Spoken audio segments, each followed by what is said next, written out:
बंगाल चुनाव का बिगुल फूका जा चुका है। बीजेपी कमर कसकर मैदान में उतर चुकी है। अब तो रैलियों, भाषणों और जुमलों का दौर भी शुरू हो गया है। और हो भी क्यों ना भैया, बिहार में मिली बम्पर जीत के बाद बीजेपी के हौसले बुलंद हैं। बंगाल चुनाव जीतना बीजेपी के लिए इतना आसान नहीं होगा। आइए थोड़ी क्रोनोलॉजी समझते। पिछले कुछ सालों में हमने देखा है कि बीजेपी चुनाव जीतने के लिए एड़ी चोटी का जोर लगा देती है और हर पार्टियां लगाती है, लगाना भी चाहिए। बीजेपी के साथ पिछले कुछ सालों में जो सबसे बड़ी दिक्कत रही है वो रही है बीजेपी के द्वारा शुरू की गई योजनाएं। बीजेपी चुनाव से पहले तो कई सारे वादे करती है, योजनाएं शुरू करती है, लेकिन चुनाव जीतते ही भूल जाती है उन सारी योजनाओं का। ढाक के तीन पाँच जैसा हाल हो जाता है। शुरू करें तो साल 2015 में बीजेपी के द्वारा शुरू की गई बेटी पढ़ाओ बेटी बचाओ योजना से लेकर साल 2024 में महाराष्ट्र चुनाव के समय शुरू की गई लाडली बहन योजना तक हर योजना बुरी तरह से औंधे मुंह गिरी है, असफल रही है। अगर महाराष्ट्र की ही बात करें तो चुनाव से पहले लाडली बहन योजना शुरू की गई थी, जिसमें कहा गया था कि हर महिला को 1500 रूपये दिए जाएंगे, लेकिन चुनाव जीतते ही कुछ महिलाओं को 500 रूपये की राशि मिली और बाकी बहुत सारी महिलाओं के नाम केवाईसी और बाकी डॉक्यूमेंटेशन के चक्कर में काट दिए गए और फिर वो योजना भी असफल रही। दिल्ली चुनाव से पहले भी वादे किए गए महिलाओं के लिए, लेकिन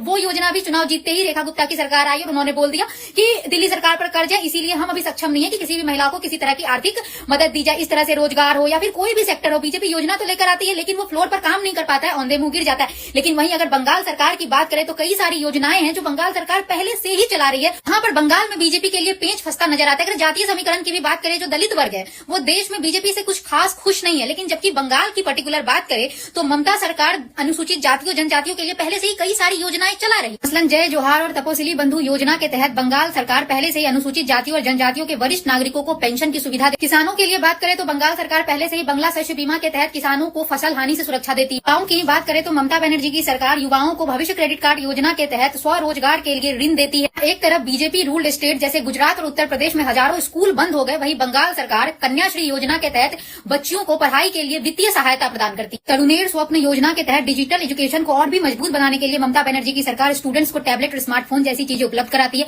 तो वहीं साबू साथी योजना के तहत जो ममता सरकार है वो स्टूडेंट्स को साइकिल देती है। कुल मिलाकर मोटा बात यह है कि पश्चिम बंगाल का ये चुनाव बीजेपी के लिए इतना आसान होने वाला नहीं है, क्योंकि ममता बनर्जी की जो सरकार है, जो इतने सालों से पश्चिम बंगाल में अपना पकड़ बनाकर बैठी है, वो पहले से ही, चाहे फिर वो किसान हो, कृषि हो, महिलाएं हो, बच्चे हो या फिर अनुसूचित जाति जनजाति हो, इन सब के लिए बहुत सारी योजनाएं पहले से चला रही है। तो ऐसे में अब बीजेपी के लिए चुनौती ये है कि वो बंगाल की जो जनता है उसको किस तरह से अट्रैक्ट करे। ऐसे में ये चुनाव देखने लायक होगा। तुम कमेंट करके बताओ कि तुम्हें क्या लगता है, पश्चिम बंगाल में इस बार कौन